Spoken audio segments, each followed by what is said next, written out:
At least we didn't lose by more than that. At least we didn't get battered. At least it was semi-respectable. What's going on, everyone? Welcome back to my channel. It's Kringle Talks Football.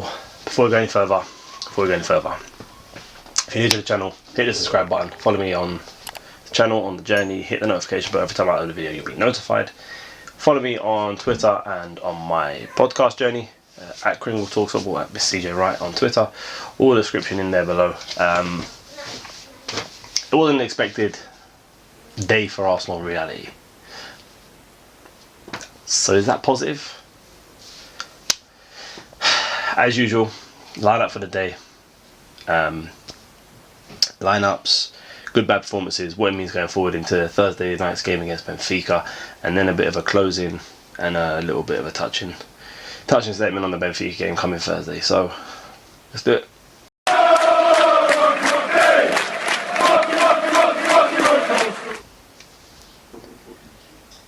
Arsenal versus Manchester City at home at Emirates Stadium.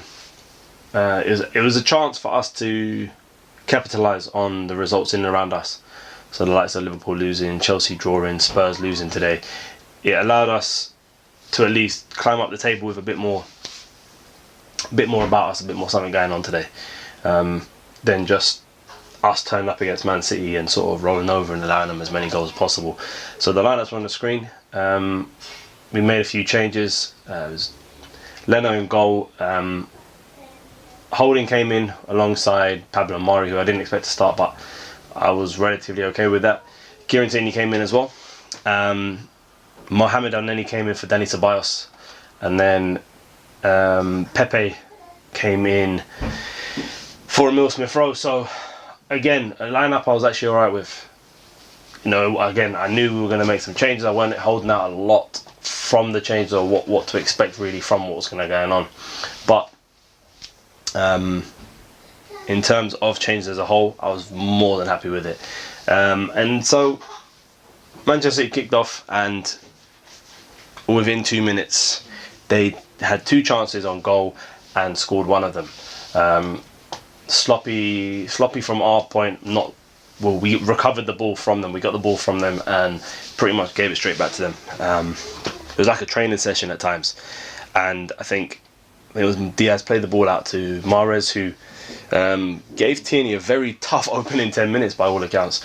Crossed the ball in, and Sterling was just left unmarked by Holding or Bellerin. Neither of them were anywhere near their man. And Sterling, who's 5'7" or 5'6" maybe even, got a jump on both of them and managed to put it in the back of the net and make it 1-0 to Manchester City. So not the ideal start, and against a team like Man City, you're kind of expecting the worst from that point on. Literally, for the next probably 15 minutes, they just kept the ball, passing it around. We kept making sloppy passes, not quick enough, too slow on the ball. Every time we get the ball, it was 1 touch, 2 touch, 3 touches. In comparison, Man City, 1 touch, maximum 2 touches before they ping the ball forward. Not backwards, not sideways, forward. Every time we got the ball, it seemed the lazy sloppiness that was coming back into our game. And you know, there was a few incidents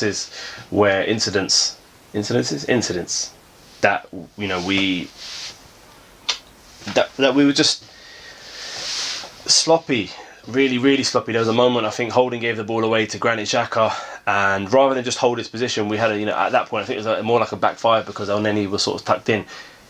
Rob Holding just went chasing for the ball, and the ball got played into Ilkay Gundogan, and on a different day and a better bit of form from him, he would have tucked it away, made it 2-0, and then it would have been a real bad uphill climb. So, you know, the first half we didn't create anything of substance in reality. I think we had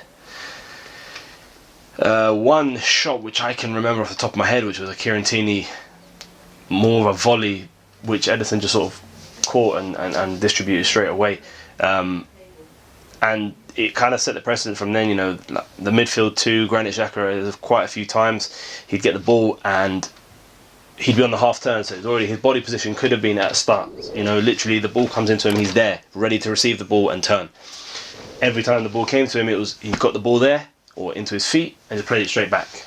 There was no turning, there was no moving around. Similar with Mohamed Elneny, every time he got the ball, similar. One touch, backwards, one touch sideways. There was no turn with the ball. You know, you see the likes of Saka and Martin Odegaard who tried to get on the ball as much as possible. And again, Saka was the only real bright spark in the game from an Arsenal perspective.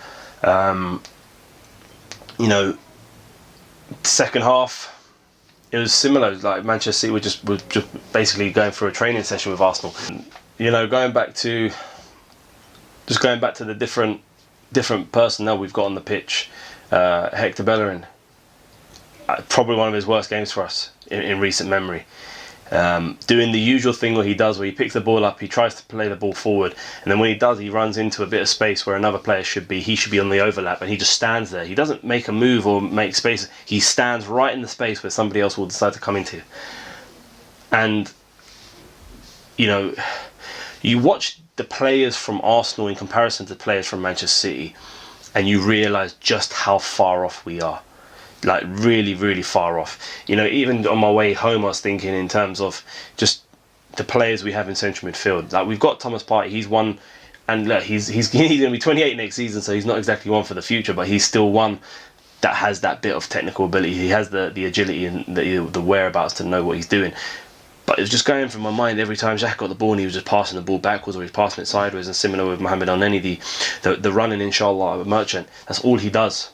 I've noticed that that's all he does. He picks the ball up, he passes it sideways, and when we lose the ball, he runs and says, inshallah, let's do it, let's grab him. And it's getting to me now. It's really getting to me, our central midfielders. It's really bad. You know, Dani Ceballos came on. He's only on loan, and you know, we don't even want to sign him really from a permanent deal. But even he, every time he got the ball, he went forward. He at least moved the ball forward, and that's what we wanted to see. You know, questionable decisions from Arteta. Again, his tactics, and not tactics as such, but his substitutions. You know, why leave Kieran Tierney on? After 50 minutes, the guy was done. Like, the guy was blown out. He looked shattered. He looked absolutely shattered. Yet we kept him on. Why do we need to take Pepe off? If he starts on Thursday, guaranteed start on Thursday, then fair enough. But more than likely he won't. More than likely it'll be the same team that faced Leeds and the same team that faced against Benfica at the start of last game. So why bring Pepe off at all? Why leave Saka on? Why leave Aubameyang on? Like, we were chasing the game, but we weren't doing anything. We weren't creating any chances. We did absolutely nothing of substance. There was one chance, I think, in the second half where it might have been a Kieran Tierney cross, got to Saka, he took one touch, and you know, the touch kind of fell out of his feet. But that was the only thing I remember us creating at all. So why bring off certain players? Why not bring on off other certain players? You know, Martinelli on the bench, Lacazette on the bench, and Emile Smith-Rowe on the bench. Those three could have easily come on for Saka, for Odegaard, and for Aubameyang. Why take off Pepe at all is my question. And you know, Arteta's still a young coach; he's still learning it, and the substitutions is really the big thing for me that he still hasn't got right, and he doesn't look like he's going to get right anytime soon. You know, the good and bad performances. The only good performance every single game, and this now starting to become a worry because he's only 19, but it's Bukayo Saka. You know, he was the only player with drive, with energy. He's actually moving Manchester City players out of space, creating space for us, for his own teammates, actually driving with the ball and actually looking like he wanted it. And you know, there was a part of me watching this Manchester City side play football, and I was thinking, shit, if Pep's watching this guy play football, he's really gonna enjoy what he's seeing from Bukayo Saka, in terms of wanting to take him to Man City at some point, and that's quite a scary prospect. Bad performances. Listen, where do you start? First half, Rob Holding. You know, I don't think he was dropped as such for the last two games, but you can see why David Luiz had been preferred over him because of Holding's positioning. It was like literally that first couple of minutes, the opening 2 minutes, just fuzzled his brain completely, that he didn't know what he was doing after that. Hector Bellerin. Oh man. Hector Bellerin, he's done out here. As simple as that. I keep saying, you know, his right back is a priority for us this summer, and it has to be. If we need to progress as a back four, and as a forward-thinking team, and we want our fullbacks overlapping and playing in certain spaces, he needs to be gone. Like, his technical ability is so far off what we need as a top football club. it's scary. And I'm not even going to just try to bash him for the rest of this video, but for a while I've looked at it and thought this guy can, he's so limited at the moment. It's scary, so limited. And even other bad performances, Aubameyang, I don't even know where he was today. He was so non-existent. And then as a captain, you have such a shocking game, and that's the time where you have to come out to speak to the media after the game and say how bad we were, how bad this was, how bad that was. Nah, instead we send the likes of Emile Smith-Rowe, we send the likes of Kieran Tierney, we send the likes of Saka out. Because you as a captain can't be brave enough, man enough, or proud enough, or strong enough to actually come out and face the media when you're shit. Like I said, I'm only going to say it more times than any. Utterly useless.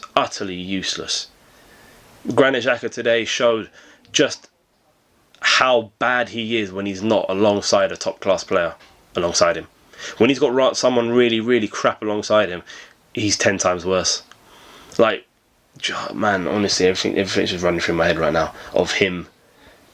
If the ball being played to him, and I can just picture it right in the centre circle, the ball was played to him 3 or 4 times, and behind him there was so much space. All he had to do was turn and look up. And his first touch wasn't even one of those first touches where you sort of drag it around and look forward. His first touch was straight back to the player who just passed in the flipping ball in the first place. What is that? From a top centre midfielder, what is that? What it means going forward into the game against Benfica. Now, our season rides on these games against Benfica, rides on our Europa League campaign. Because we have put ourselves in this predicament. Because we are so bad in certain games, in certain areas, in certain aspects of certain games, we have put ourselves in this predicament where every single game now in the Europa League, if we get through against Benfica, is a final. We go away to Greece with the away goal, even though we're not playing at home or away in Portugal. But we go with the away goal, and it gives us the advantage. And reality is we should beat Benfica. They're rubbish. They're absolutely terrible. But they'll know full well, knowing what we just went through today, that they can put us under pressure. Every time Manchester City pressed in numbers, we look like a donkey caught in headlights. I'm not even going to say a deer. I'm not going to say a donkey, because that's what we were. We were a bunch of donkeys at certain times today. And a bit of a closing, because I'm not even going to say what it means going forward. Like I just said, that every game's a final now from then on in. We screwed up our whole campaign. But closing, I do expect us to go ahead against Benfica. I do expect us to win and put in a strong performance, and we need to, because we've got Leicester away from home on Sunday, who have just beaten Aston Villa today 2-1. So these performances, these big performances right now from this football club is needed. And we're not showing it. We're not showing it against Benfica on Thursday. We didn't show it tonight against Manchester City. I said it in the game, in the preview the other day, that I would be happy for us. I wouldn't be happy. I'd settle for a defeat if it meant, we created the same amount of chances for them and actually put them under pressure. But we didn't. We screwed ourselves up. We shot ourselves in the foot by conceding the early goal, putting us under pressure. Everything that happens, we do it to ourselves. Like Arteta said in his press, we don't let somebody like Sterling, he's 5'6", 5'7", whatever it is, he scored a fucking header for Christ's sake. Like, what is that? And all it is, you look at all of our games in recent weeks, those games where against the likes of Burnley, against Wolves, against Southampton at home, against Wolves at home, where we go down to 10 men, or we concede stupid goals, even against Leicester at home. We concede dumb, stupid goals. That's 15, 18 points. We're better off if we win those games. And reality is, we should have won all those games. The reality is, we should have won every single one of those games. I don't care what anybody says, we should have won those games. No matter how bad we were playing in those periods, we should have won those games. And now we put ourselves in an even trickier predicament. But listen, guys, I'm going to leave it right there because I can't deal with this right now. If you're brand new to the channel, like I said at the start of the video, listen, even my daughter's pissed off. That's how bad it is. You can hear her crying. Look what this team does to her. If you're brand new to the channel, hit the subscribe button, hit the notification bell. Every time I upload a video, you'll be notified. Follow me on Twitter, follow me on Twitch, follow me on podcast, Kringle Talks Football as well. Listen, until next time, I could be talking to you after the Benfica game saying, oh, look, we're amazing, we're the best team in the world. Why can't we play that against Man City? But reality is, we are so far away from the likes of Man City, it's actually scary. It's only when you play against a team like Man City that you realise how far away you are from them. Genuinely, I tweeted it just earlier. To be the best, you've got to buy the best. As simple as that. If there's a player out there who's the best in his position, you go out and buy him. Straightforward, as simple as that. Ruben Diaz right now is the best centre-back in the league. And they've signed him, and listen, it was like he was just training. It was just like he went through a training session, actually, it was more like he went through a warm-down session. So, listen, until next time, let's hope we can actually get some points against, get a win against Benfica, sorry. And who knows? Anyways, guys, I'll see you later. Hope you're all safe. Hope you enjoy the rest of your weekend, because I know full well